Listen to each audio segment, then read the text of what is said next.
I try to tell them greatness ain't easy, Mike. No, sir. No, sir. It takes time. It takes work. It takes a You lot know, of work. because this is acting up, I'm going to get to the shits, right? So you born and raised out of Brooklyn? Yes, sir. Kings County, East Flatbush, And Vanderbilt you Projects. from the projects too? The Vanderbilt Projects. It's now they changed the name to Flatbush Gardens.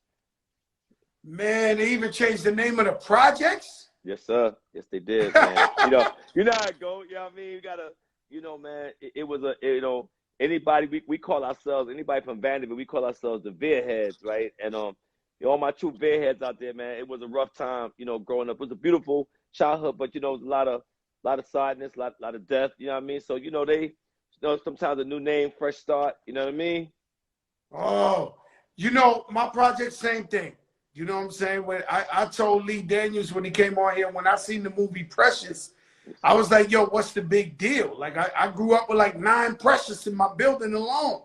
So I was like, and, white people, white America saw that. I was like, oh my God, this is really happening? And like, this shit happens in every building in the projects. Yes, sir. And, Yes, sir. and so when I look at you, right, from meeting you and just looking at you as a character, I say to myself, this guy looked like a real motherfucker, man. He looked like the real deal.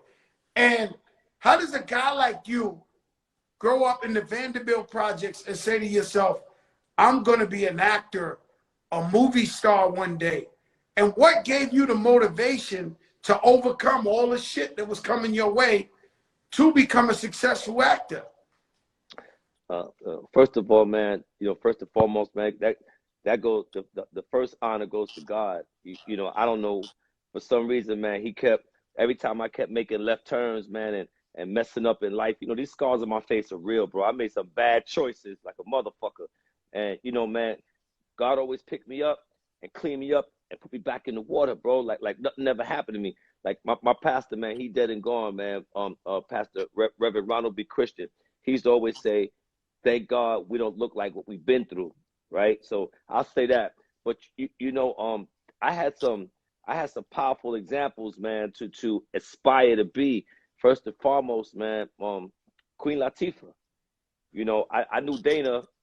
I was one of the first people she told that the 45 Kings was giving her a deal.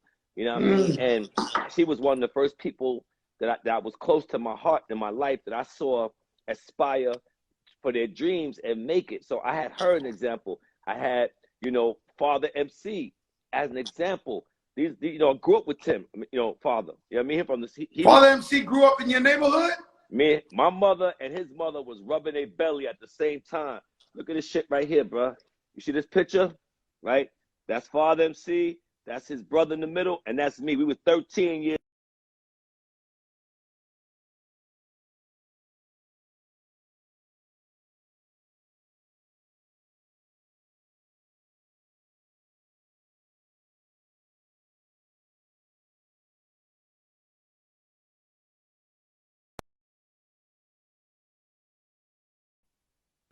My brother. Yes, sir. I'm sorry you paused again. So you and Father MC grew up as childhood friends. Yes, sir. Yes, sir. That happened to me with Lord Finesse and Diamond D and Showbiz. I grew up with them, and if it wasn't for Lord Finesse, I would have never believed in myself. Through his success, I said I could go for it, I could try for it, maybe I could do it. So a lot of times, what's important about my show and stuff like this is to show people that they could come from where we came from and actually be successful. That's the whole purpose of this show right here, the big show. So continue. I want to know. So Queen Latifah was the first. I want to know how you got in the acting game, being from the rough streets of Brooklyn. Well, I started out as a background dancer. Anybody who know my story, you know what I mean? Narcotics was a huge issue for me. Like 17, 16, I had a big old gorilla on my back. So, thank God for my moms, man. I got a good moms, man, Caribbean from the Bahamas. Shout out to all my Bahamian brothers and sisters. I said I got a point, I was about 22, 23. I didn't want to worry her no more. So I went got a job, you know, went to schools at BMCC, shit like that. And I started just, you know, I started seeing these early films, you know. Well, first of all, I started out Janet Jackson, right? I saw her video, Rhythm Nation, and something just spoke to me. I was like, yo, why do I feel like I want to become a dancer? Why do I feel like it was the imagery and the way she was, like, you know, like show, like her strength in the video. It made me want to be a part of that movement, right? Like I could be part of this family. And, you know, the video was like, you know, remember you got Tyrion Turner running around in the warehouse, dark-skinned brother, you know, lost in a damp, dark warehouse. Like my life felt like that. And I was like, damn, you know, I just decided I wanted to become a dancer. And that started my career. Shortly after that, I got my $150. You know, I was, you know, drunk at a bar, and some beef broke out, and, you know, I zigged when I should have zagged, and it is what it is. So you got cut with a bottle, or you got cut with a razor? No, he had the razor in the mouth. You know, Rikers. He had the joint. Yeah, he spit it on me. I didn't even see it coming. You ain't see it. You didn't even feel it. No, sir. I didn't feel it. So you know, my whole neck is cut the open. Fight ended. Yes, sir. My whole neck is cut open. Yes, sir. That's another story. I got cut. Yeah, I got cut at a guy concert. They tried to rob me. I fought like 30 dudes. I know people think I lied, but you know, and I left with my jury, but the littlest guy walked past me, sliced me, and there was a girl. She had all white on behind me. And when I looked at her, she had blood. She was looking at me so scared, and she had blood all on her. And I knew when I went like this, it felt warm. And I knew, so I went to chase the actual kid. I couldn't catch him. He was just too quick, too little. I never forget, he had like a black, remember they used to rock them black silk shirts? It was, this guy was like skiing through the fucking club, bro. I was trying to catch him. Man, I never caught him, man. He never bragged about it again. But go ahead, you caught the buck. I'm sorry about that, because you know, I never talk about it, but you got me hyped with the shit, man. Yeah, you know what it feels like, man. That's, you know, I mean, those type of situations tends to change one's life. Yeah, I mean, you know, I know that changed my life. I was like, man, what am I doing? You know, so I started like, you know, I just didn't give up, man. So I said, the grace of God, even if I had this $150, man, I said, okay, Mike, we're gonna keep it moving. We're gonna keep pursuing this dream. I'm not giving up, right? And I kept moving. Then shortly after that, you know, these photographers and you know, people started stopping me in the street, like, yo, can we take your picture? And I was like, you know, sure. With that time in New York City, and you know, I just kept going, and before long, my little dance career started to take off. And you know, after I got the $150 and I started to heal, they didn't want me just to dance in the videos no more. They wanted me to play these thug characters in the video. And I was like, you know, okay, I'll shake the dice, you know what I mean? And I kept pursuing that, and I kept acting in these music videos until one day I was like, yo, if I had some lines to go with this stuff I'm doing now, I might could parlay this into a like a career. And I go back a little bit. I was doing this. One of the last videos I did was a George Michael video. It was called Killer. Papa Was a Rolling Stone, right? He took the Seal song, and the director, he kept yelling to me, "Emote, Michael, give me pain, emote." He was screaming in a thick German accent. I was like, what the fuck does emote mean, right? And so when I figured that out, you know, acting without words, I was like, okay. So my light bulb goes off. I said, man, I might got a shot at this. And I switched up my resume. I put actor on the resume and started sending it out, you know. And you know, this thing, you know, I get a phone call that Tupac Shakur is looking for someone to play his little brother in this film called Bullet that he was shooting here in New York City. I went in and I read for it, and that was the very first thing I ever did as an actor. Man, let me tell you something, Michael, man. So you actually work with Pop? Yes, sir. What was that like? Did you study? Did you learn? Because Pop was on that shit. Was you in this present? Did you feel like you was in the presence of greatness, man, when you was on set with Pop? 100%, Joe. Like, you know, he was very charismatic and he could fill a room. You know, even though I was older than him, I was a little shy around him. So I said very little, and I watched him. And when he come into the room, he had this E.F. Hutton kind of thing. When he spoke, you tend to listen. And you know, the main thing I learned from him, it wasn't even him talking, it was me watching him. Like he had this thing where the director kept calling him to set, and he would come to set, and they were still setting up the shot. And like you got second team for that, right? When you call first team, that means you ready to, you know, you locked and loaded, you ready to pull the trigger. So they called him once, they wasn't ready. He said, okay, you know, I'm gonna go back to my trailer. They called him twice. He said, no, don't call me till you ready, because I come to set ready. They called that motherfucker a third time, bro. I done told you, motherfuckers, right? They spazzed on him, and walked off the set. And I was like, shit, you heard what he said. I kind of lipped to You my got a little corner. tough too. Yeah, yeah. But you know, yo, bro, I was doing the movie Night School. Yo, bro, they would wake me up 6 in the morning. They wouldn't do my scene to 6 at night. Like, I'm delirious. I don't understand why they got you there for 10 hours. You tired now. You done ate 100 beef jerkies already, 100 coffees trying to stay up. It's like, I don't know why they hurry up. You got to hurry up and wait. Hurry up and wait. You know what they say about acting? It's not the time, it's not the take that takes the time. It's the time it takes that takes the time. You feel me? Break that down again. Hold up. Let me. This is a Joprah moment. Break that down again. So it's not the take that takes the time. It's the time that it takes that takes the time. So it's, you know, you spend hours waiting to shoot 3, 4, 5 minutes. You know, that's just the nature. That's crazy. You know, that's the nature of the game. But I tell you this much, Joe, it's light work. From where we come from, that ain't gonna break me, bro. I'm like, okay, you know, like you said something like they leave you in the trailer for 10 hours and expect you to come out fresh.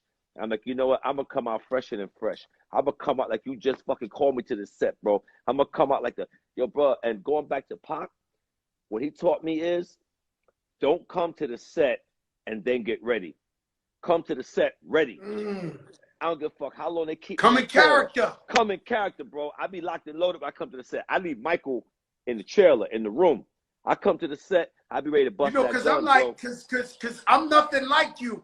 But when I shoot a movie or something, or when I do She's Gotta Have It, I get me on purpose the smallest hotel room in the world, and I just go over my lines and practice it by myself. No family, yes, no friends, no nothing.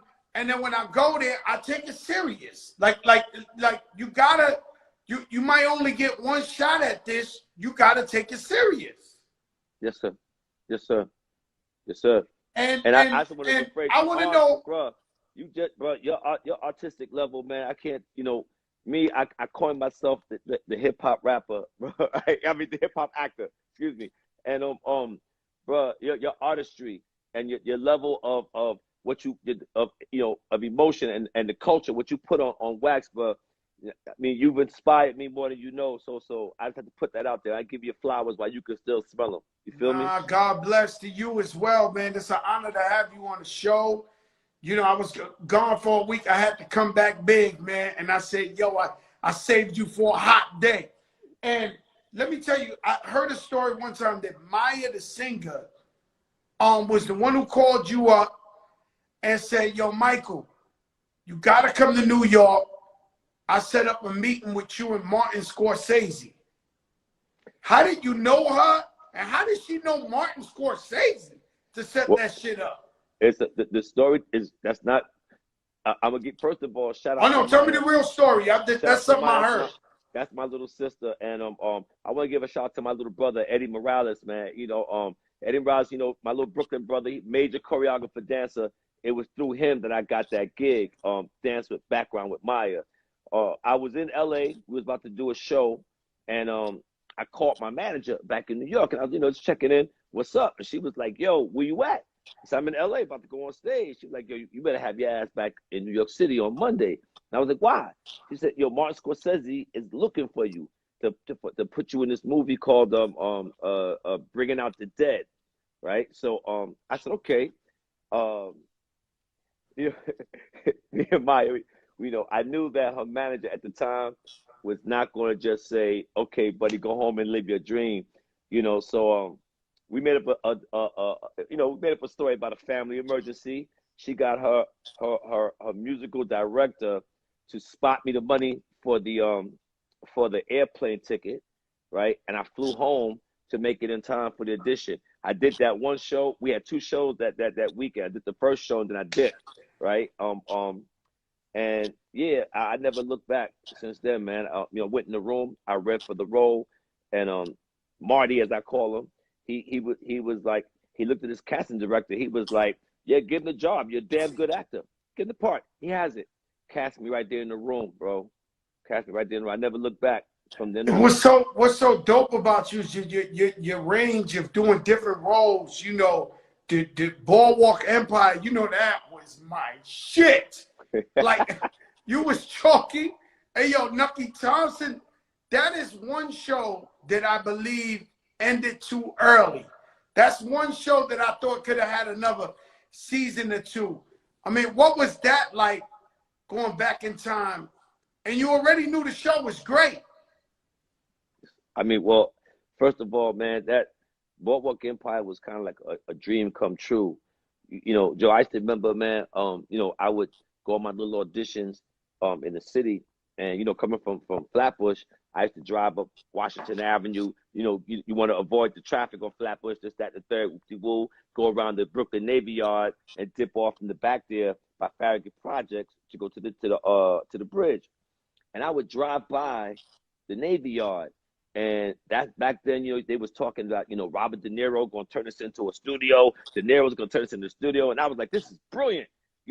I don't got to go to Hollywood. I ain't got to go to Cali. This shit can happen right here.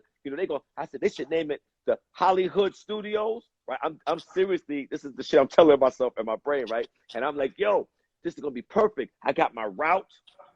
I can come straight from the projects here. Like I visualized everything about Boardwalk Empire except leaving the projects. It was like I saw myself driving from Veer, going to Brooklyn Navy Yard for a job, and then here comes Boardwalk Empire. That was like, yeah, you goddamn right. Dreams come true. We got to see it. I saw myself working there, man, and I don't know how many years later, it came to pass. But that show was special to me for a lot of reasons. One, it afforded me the opportunity to come back home and work in New York City. I felt proud working home, man, being in Brooklyn, and those because acting. Did you ever have to move to like L.A.? Well, no, I never had to move to LA. Most of my major credits were all shot on the East Coast, but I was living out of a suitcase. My personal life wasn't matching my professional life. I was fucking up a lot, tricking money, not being responsible. It got so bad, I was sleeping on the floor in my kid's room on Staten Island over there, man. I had got evicted out of my projects. We're talking about season 2 of The Wire. So my personal life was definitely not matching what was happening in public. So you know what I mean? Because what people don't understand, even Fat Joe, right? So this is the argument I have. I love acting. I want to be a big actor, but they tell me I got to pay my dues. So now, if they like, yo, Joe, we want you to work on this joint for Netflix for the whole summer. Meanwhile, I could be going on tour, doing festivals, doing concerts, making hundreds of thousands, $1 million. But they're telling me, no, you got to pay your dues. So it's a tricky line for me. I've turned down stuff because I said, fuck it, I got to go get the money right now because I rap. But people don't understand that you got to pay some serious fucking dues, money-wise, as an actor, till you crack it open to where you're a household name and we know you. That way you could parlay that into. Tell us about that, man. Well, first of all, let's not act like brothers that look like us, that come from where we come from. Let's not pretend like there's a whole lot of opportunities in Hollywood for brothers like us. I breathe a rare air. I'm dark skinned. I didn't go to Yale. You know what I mean? I got this scar on my face. You know, and I support my family with this Hollywood money. I breathe a rare air, man. It ain't easy, but I will tell you, yeah, there's I had to pay dues. There was a time when after Maya was my last tour and I booked at Scorsese, I was doing little bits and parts like, Law and Order, NYPD Blue. Shout out to my brother Malik Yoba, you know what I mean? And Shout all the out little, Malik. yes sir, and little shows they had going on in New York City. And then I booked Sopranos, right? And I was like, oh shit, I thought a star was born. And then like in 98, 99, the phones went dead, right? The phones were complete that I couldn't book a job if you threw it at me, right? And so I remember my mom's she ran a daycare in the projects where I'm from, and for 2000 the millennium that what that Y2K New Year, she took the whole family to the Bahamas where my mother's from, for a vacation for the New Year's, and she told me, yo Mike, when we go back home, why don't you come work for the daycare? And I was like, bet. So I worked for my mother in the daycare all of 2000 up until October or November of 2001, right? I'm sitting in my crib. I was So sitting there with Mike, this is after you're already on TV. Yes, sir. Yep. You're I on was The on. Sopranos. Yes, sir. Yep. Yeah, I was back in the projects working, and I was proud. I was like, yo, us is beat the blank, right? I'm proud of my mother. So we was doing that, but I was still, something was calling me. I started I started dipping back to them narcotics, and one night, man, it was me, my cousin, and Ruck from Smith and Weston, God bless the dead. Yeah, me, Ruck, and Sean Price, aka Sean Price. We was in my crib. We doing playing chess, smoking weed, this, that, and the third, and we had the music on, and the TV was on mute, and the episode of Sopranos that I did came on, and I was like, oh shit. So I went back to my mother and I was like, Mom, I think I should give this acting shit one more shot, right? Let me just get this one more shot. She said, what you need? I said, yo, let me spot me, 10 racks. I gotta go get headshots again. I gotta put a reel together. I gotta buy a computer. All these things I never had. And she gave it to me. And I put together this package and I sent it out for Christmas, right? I made a hit list of 10 people. Kedar Kedar Massenberg. Yep, Kedar was on there. Jimmy Roseman, he had the Henchman Entertainment at the time. I put Shakim Kapoor, Latifah's manager. I had Jackie Brown Carmen, she's a major casting. I had about 10 people, and I sent them out for Christmas presents. I was like, okay, Mike, I said, January, the phone gonna start ringing. Man, February came, it wasn't nothing going on, man. I slipped into such a depression, I got real dark. 9/11 had done happened already, and I got real depressed, man. And I just didn't know which way my life was going, bro. And I get a phone call. My mother called me and she said, yo, come downstairs, there's a fax for you. And that fax was the breakdown for Omar Devone Little. And then Omar was coming. Yes, sir. Yes, sir. Hey, yo, listen, man. I saved the best for last, even though you are Omar, man. And I don't want to typecast you or whatever, but playing such a villain, such an ill role in The Wire, did you find people in real life thinking like you might be that same guy in real life as Michael? Yeah, I did go through a situation where actually it got a little dangerous. It was in Chicago actually, and shout out to my brother Fred Hampton Jr. He came to my defense out there in Chi-Town, man. It got dicey, but some of the drama was they thought that I was really Omar. Like some situation happened where a young lady, some brothers had threatened to put their hands on a young lady, and that wasn't going to happen on my watch. So yeah, it got a little crazy. So but yeah, that was one incident. But getting back to the term you said about typecasting, right?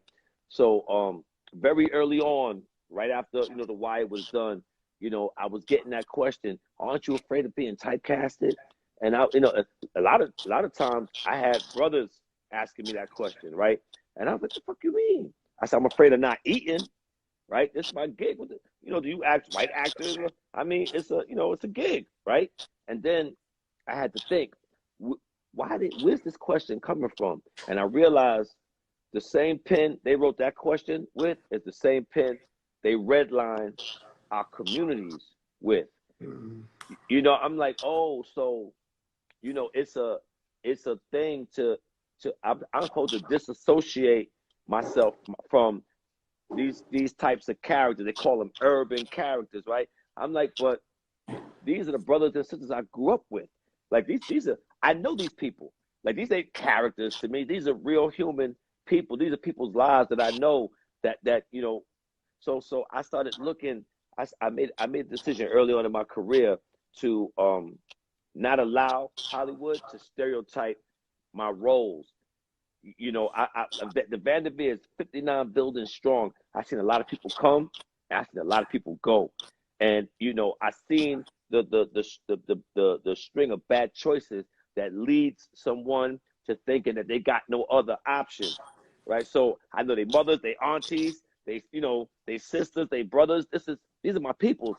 So I made it my business to tell these characters with empathy and compassion and dignity. You may not agree with the choices that my characters make, but you're going to understand, you're going to have some compassion for them. And so I made that my responsibility early on. And there's no such thing as typecasting for me. I don't get to assimilate into nothing else but the Black experience. So that's where I'm at with it. That is a fact, and that's why we love you, man, because you so real, you so raw with everything you do. You start alongside some serious people. You know, James Gandolfini. What was that like? He's one of my favorite ever. What was that like working with him? The scene that I did on Sopranos, I actually never even got to meet him. The scene I did was when, remember, I don't know if you followed, remember when Jackie Jr. tried to rob all the bosses and it went wrong and some people ended up getting murdered and he had to hide out. He was actually, I think he was dating Tony's daughter and he had to hide out in the Boonton projects in Jersey. And he went to a brother's house, and that was my character. That was your house. So yes, you sir. never got to meet James Gandolfini. I met him one time. Shout out Jesse Terrero. He made it possible for me to meet James. I got a picture with him and my son.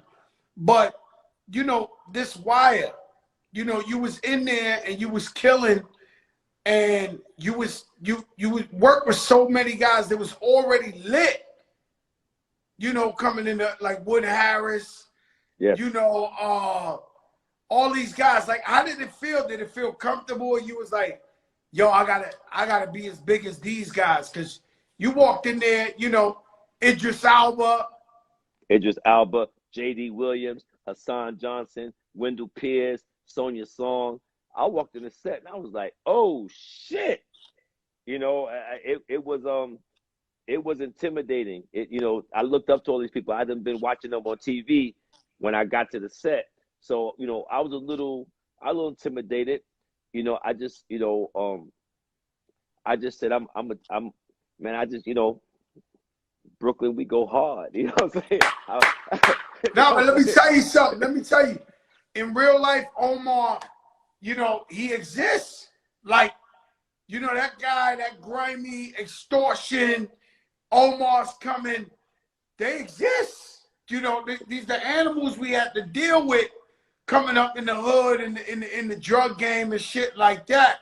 And so your presence was legendary. But I seen you one time in an interview where you said when it got to season 3 or 4, you said to yourself, oh, this ain't just about me or how much time I'm getting. There's a bigger picture to this. Could you explain what you meant by that? Yes, sir. So after season 1, it was coming time for season 2, and we were getting the scripts, and I started to see that David Simon was taking the storyline, the narrative, to the docks, and was hiring all these white actors. And in my ignorance and small-mindedness, I couldn't comprehend that. It looked to me that you're gonna take this great show that black people just made popping, and you're gonna just give it to white people. I thought we were being phased out, and it bothered me. I actually went to David Simon and I asked to have a meeting with him. I asked him to explain this to me, and he chuckled, and he he's a man of few words. He said, "Trust me, Michael. If we were to take the storyline right back to the projects in season 2, it would make your world seem so small." He said, "Just be patient. Trust me." And I didn't get it. I didn't get it until season 3. The way that he started to weave these characters in, and the way he was open, letting the storyline, this world breathe, I was like, it humbled me, actually. And most importantly, I started realizing the impact it was having in the hood, in the community. The way brothers was running up to me and was like, "My nigga," it felt different. It didn't feel like typical. And I was like, this is something else. And it humbled me. And it made me realize that I was a very small part of a much larger picture that was being told, man.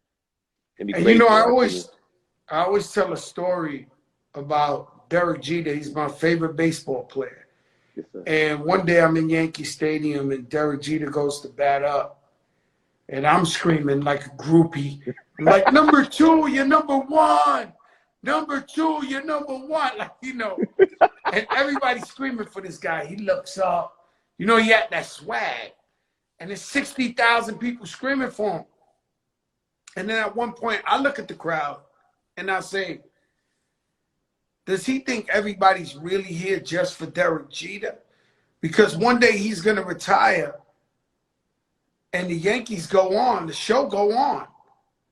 And so I think what you realized was that if you're blessed enough, we all have a moment in time and we appreciate it, but just know there's a bigger picture. And that's what I heard when you said that. Out of all your roles, what was the one you loved the most to play? Man, wow. I got a special relationship with really all of my characters. But there's this one little small movie, man, that Emilio Estevez, he wrote it and he directed it. It's called The Public. And it's a story about one of the most unseen and unheard parts of our community, the people from our community that are houseless, that are living on the streets, man. I don't even like to use the word homeless.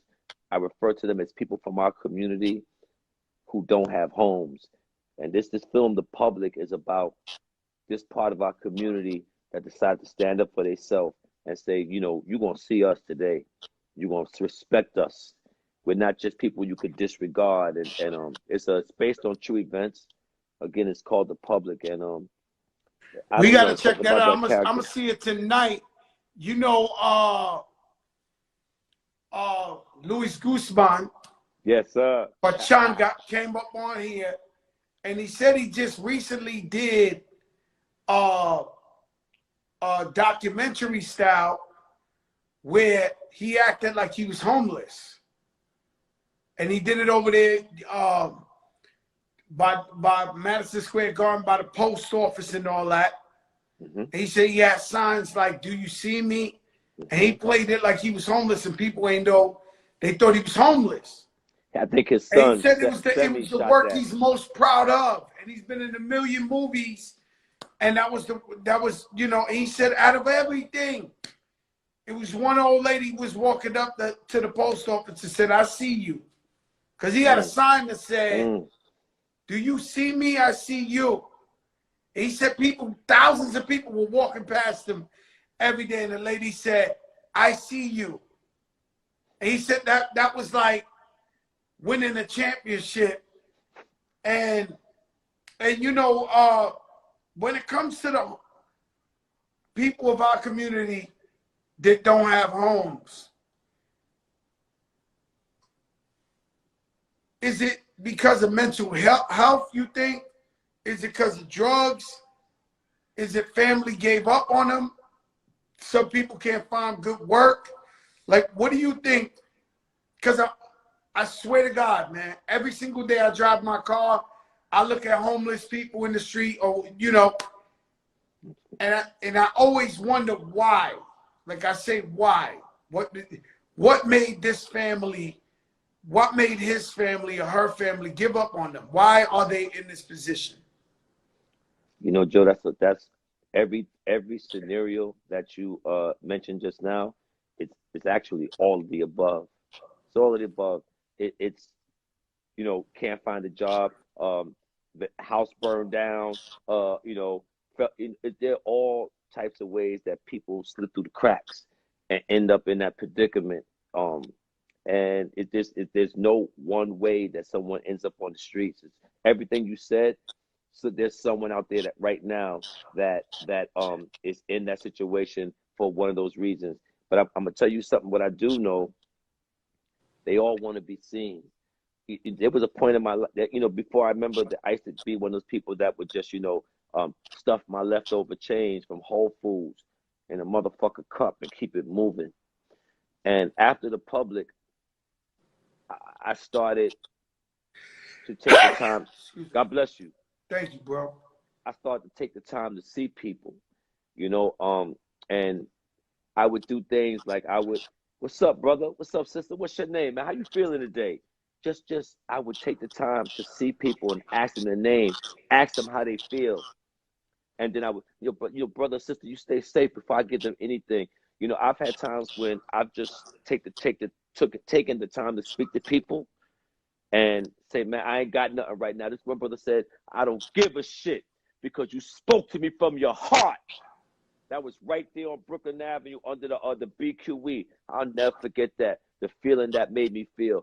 I've had a sister, man, Spanish sister. She was on Clifton Street. Her name is Christina, right? I thought she was crossing the street with a walker, but she was actually coming up to my driver's side, right? And she said she asked me for some help. I talked to her, right?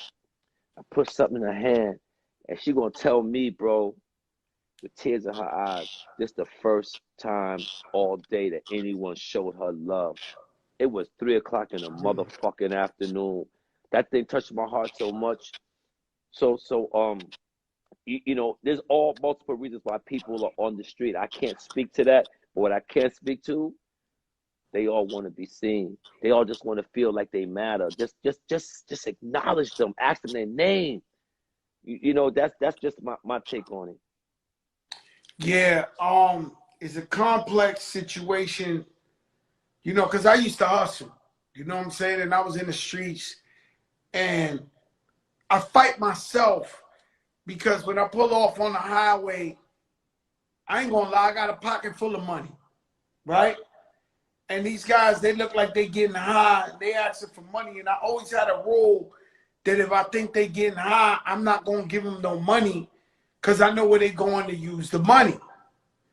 But I've always felt conflicted even about my approach because I'm like, damn, man, like, and so what I have given to homeless people, I've given them food rather than just giving them money, but it's something I got to deal with internally. I feel you on that, right? I feel you on that because I was there with it too one time, and I got to the point where I said, something, if it's on my heart to give someone something, I have no right to tell them what to do with it. And for someone who did used to get high like that, because never for the grace of God, that could have been me out there on Houston Street, on Delancey Street. Shout out to my brothers and sisters over there by the Bowery. That could have easily have been me. I ain't gonna fake that fun. I ain't hold you up with that. That could have been me. So I know what it was like. We just want that one more. Sometimes, if they are gonna get high, that might be the thing that take them up the street. That might be that the $20 you get them to get that next one might be the time that they don't go and trick and get their neck slit open or rob somebody, get their brains blown out. That, I just said, if I give it, I give it. I say a little prayer for them in my heart, you know, and I don't judge what they do. That's when once it leaves my hand, that's not my responsibility or my business to tell them what to do with it. Yeah, man. And I know you're doing a lot for the community. Talk to us to the thing you're doing with the youth. Crew count, crew count. You dig? Yo, yo. All right. So real quick, right? I just want to just start up from here. One time I was doing an interview, Joe, and I forget what the question was or how we got to this topic, but it was the narrative was about getting out. And I was like, wait a minute. How come we always got to get out? Everything that you and I, brothers like me and you, were taught to do, Joe, we are taught to do it with the notion, with this underlayer of making it out. Get an education so we can get out. Get a good job so we can get out. Become a famous entertainer or athlete so we can get our mama out. Get out, get out, get out. Where the fuck is we going? Where's we going, bro? How come once we make it, we are told and conditioned to leave the very same community that made us who we are? We take all our resources, all our gold, all our jewels, and we take it out the community. So it came a point where I started asking myself, where are my breadcrumbs? What am I leaving in my community? How am I tethering myself and to the community? And what message am I leaving the next generation? Or when you get a certain tax bracket, you got to leave the community. So, you know, over the years, man, you know, I started doing, me and my nephew, shout out to my nephew, Dominic DuPont. He did 21 years, right? And he's home now, you know what I'm saying? And we have this documentary called Raised in the System. And you know, one day I had been invited to the White House to talk about criminal justice reform. And, you know, I was first I was geeking because I got invited to the White House. And then I started to tweet because I was like, what the fuck am I doing here? I don't know shit about criminal justice, right? And so someone sitting in the room was like, he saw me like sweating, like having fucking palpitations and shit. And motherfucker said, yo, Mike, relax. You know, it's the people closest to the problem that are usually the ones closest to the solution. And then, you know, my light bulb went off. And you know, so I left, you know, the White House. And by the way, it was when President Obama was in office. And I left and I was like, damn. I ain't get an invite, man. I definitely had my ruby red dancing shoes, but I never got invited. I wanted to go. Man, I never been invited to the parties neither, man. Don't feel bad, bro. I wouldn't go to one of the damn birthday parties. I ain't never been neither. But you know, we was there for like 10. It was about a 20-minute meeting. He had to leave. But after there, I started looking at, you know, my life and the people in my community, and like, damn, how come everybody in my hood always making these types of choices? Like, what's up with that? Like, and so I took it to the producers at Viceland, and I said, yo, what is this? And they said, well, how old were your friends and family when they first started going in the system? And we figured out they were all minors. These motherfuckers looked at me and said, oh, that sounds like the school to prison pipeline. And I'd never heard that sentence before. I was like, the what, the where, the what? Like, what the fuck you mean a school to prison and there's a pipeline? Like, how does this, what is that? That shit, it blew my mind. I'd never heard that before. So this Raised in the System documentary is me going on a quest to find out what is the school to prison pipeline, how it works, and which community does it affect, right? So after, you know, it was on HBO. After all of that aired, and you know, after they did the rollout and everything was over, I looked at my nephew and I was like, yo, nephew, you ready? He was like, yes, sir, Unc. And we rolled up our sleeves and we kept the momentum going by going into the hood, and we kept screening this thing. We wanted people to keep seeing it, so we keep the dialogue going. Like, our first screening was in Red Hook Projects, right? So we met up with this young lady. She's from Staten Island. Her name is Dana Racklin. She has an organization called NYC Together, and she kind of like, she helped us fill out the screenings. Like, she created this panel, diverse panel of like law enforcement and people like myself and you and youth from the community who have been touched by the system. And we would give the mic to the people in the community in the rooms, you know, and she would fill the room with mostly like law enforcement officers and politicians, because I was like, why you always fill in the room with these people? She goes, Mike, everybody in the hood know what this documentary is about. We need to educate these motherfuckers on what they're doing, what's going on, how they're affecting people, the youth in the community. So that went on, and I was fine with just doing these. We screened this doc about 150 times, from everywhere from Rikers Island to NYU and everything in between. So when COVID hit, obviously that all got shut down, and you know, the first day that she and I did, I realized that I needed to double down with the work that I was doing with her, and I had the time to do it, right? So when we found out that the budget for the school summer youth employment program got cut for COVID, we raised funds. We wanted $150, but we got 80 grand, and we hired 45 high school kids, and we socially distanced them in Brooklyn, in Brownsville, and we paid them to come up with ideas and campaigns about how to socially distance in the hood, and what does public safety look like and for them in our community. Because if you remember, it was a lot of shit, a lot of fuckery going on with the police, you know, body slamming kids in the hood for social. They was body slamming kids in the hood and giving out summonses and free masks in Central Park. Free masks in Central Park. I say this all the time. Remember that shit? You know, I hired a couple kids too. Shout out to Erica Ford, my girl. She be in the streets. Yes, life camp. Yo, her birthday coming soon. Don't tell nobody. We gotta wish her happy birthday. Now we gotta wish Erica's my girl. Yes, and so she be in the streets, and she was like, "Yo, Joe, you gotta hire some of these guys, you know, some of you." And then they at risk. They gang members, but they came in my store. They worked. They were the nicest, hardest working people in the world, and they just looking for something to look up to, something to do, man. So we did the same thing over in my stores, you know, to encourage the youth. We have to. But one thing about something I just want to just touch on something you just said. Right? I'm not going to cut your wisdom, but thank you for acknowledging, you know, our gang members in our community. I'm not saying that I condone the violence and the banging, but let's face it, it takes all hands on deck, and you know, everybody's voice matters, bro. And if we could all come together to find out how to save the next generation of our youth, I'm down to work with any and everybody. So I thank you for acknowledging, you know, our gang, let's call it our gang culture in the community, because at the end of the day, man, everybody just want to feel a part of something.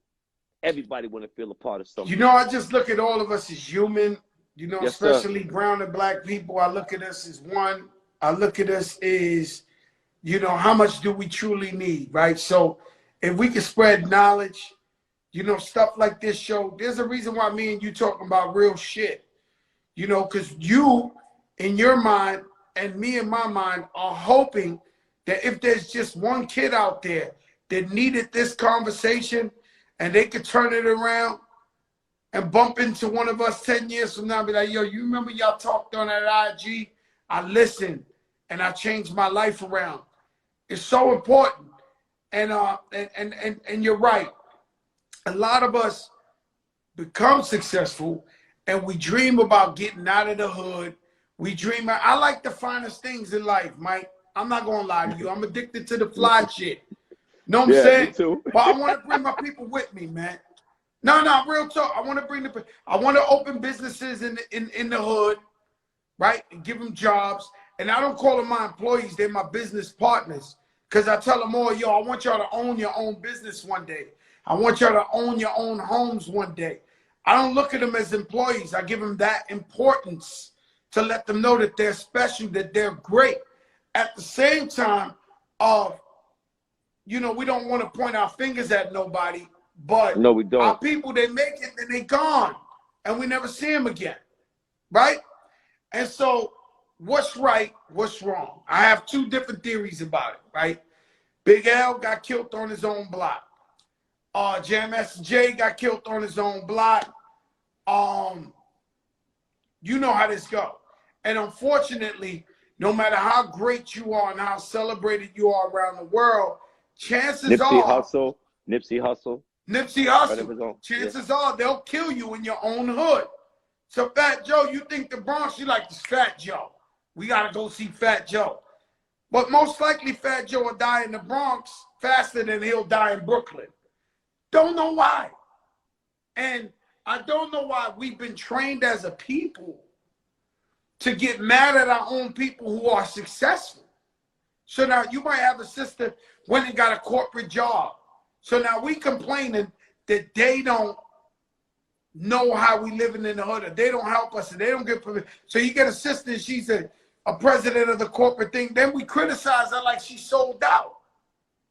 Or we get a Jay-Z, he's a billionaire. Oh no, these guys are, bro, we gotta learn how to encourage our winners and uplift our people and not point a finger at our people. You understand? It's a very complicated thing we talking about, but unfortunately it's there. You know, unfortunately, you know, somebody gets successful, everybody's mad at them. Somebody, you know, I heard the weirdest story, right? So there's a young lady, and I hope I'm not talking too much, but I'm not gonna say her name. But there's a young lady, she's like AOC. She loves AOC, progressive. She's went to college. She's, you know, hardworking girl. And she's like AOC. She's like AOC's #1 support. And then one day she posts that she bought a house, right? And the people that she goes with to the progressive shit and all that start getting mad at her and says, yo, you're a landlord now. You're a landlord. You're not one of us. You're a landlord. And so we got to learn how to stop criticizing our people when we do become successful. And also, you're right. Stop running away from the hood. Because when you do come back, it might not look like your old hood no more. I want to speak, and you're right, Joe, about you know, man, we're dealing with 400 years of being conditioned of how to hate ourselves and hate each other. You know, like, there you go. How are we able right now in our culture to kill somebody that looks exactly like us? We find it so easy to in our culture. That's not by accident. We got here on purpose. There was systems and things put in play to beat us down so much that, you know, there's an old saying, man, that hurt people hurt people. And I'm not. You're right. I don't know what it's going to take. I do know what it's going to take. It's going to take love on a consistent basis. You're right. And so when you tell me shout out to Clark Kent, Brooklyn's own, and so when you're Brooklyn's finest to me. Sure. So, but when you go back to your question, right? When you told me, Joe, I'm glad you said gang members. I really don't look at them as gang members. Even though they're gang members and they'll tell you we gangs, I look at them as my brothers and my sisters, and I wish we could look past colors or ideologies and just know that's my brother, that's my cousin. Because some of these guys banging, they're cousins on the different sides of the gang. And it's like, if we could teach everybody, which is hard, we talking about some shit that is hard, to think past that and think past being impulsive and think and say, yo, I love, you know, this is my cousin, or I love that brother there. I don't know him yet. I know it's hard for young people to do, but we got to start teaching them more, just like you're doing, more and more younger. Because, you know, it's always when you get your age, I get my age, that we want to talk positivity to everybody. In the hood, there's always the OG, the former gang member who turned back and said after doing 20 years, yo, chill. It's always been like that. But we need to talk to these younger kids while they're young and instill morals to them and let them know that they're kings and queens. It's very important, man. I love the work you're doing. My brother, I love you. I thank you for coming on here. Bro, please, because I just want to just end what you just said now, because this is the goal right here, right? What you said is 100% right. You know, about our youth. about activating them, right? That's what this is all about, this crew cut right here. But this is what I came up here to really talk about, right? Mm-hmm. So, knowledge is power. And when we know better, we do better, right? And there's been a time now we fell for the okie doke. We got bamboozled and hogwashed, right? By some things that went down, and we fall into this culture of how easy we find it to hurt each other, right? But if once we know better, we do better, right? So for instance, there was back when Bloomberg was in office, he started a program called Operation Crew Cut. And what this did was this expanded the gang database to like 40,000 names, unbeknownst to us in the community, right? So you like, say if you come to visit your grandmother and she live in my building and I'm gang affiliated, you don't know me, you don't even know that I live in your grandmother's building, but they stop and frisk you, which is highly probable because you're Latina and you male, they are going to put your name on the gang database. And then after that, that gives them permission to survey you without you even knowing your name was on this list. This has been going on since the Bloomberg administration, and it's still going on now. So what we did was we started Operation Crew Count, right? And what we're doing is we're going to the same blocks that are over-policed, right, and underserviced, and we telling our youth, bro, this is what the fuck is going down, right? You like we activating this mind up in here, bro, giving them the information, and we're letting them know this is how you could, like, bro, we don't gotta wait for them to come and fix our community, that they can be the change that they want to see, right? So we're activating them. I'm not telling these youngers to do what I say, or I ask them, how would you like to see change? Well, this is the way it goes. This is the way change can happen. And we're going around and we've been throwing these block parties, right? The movement is called We Build the Block.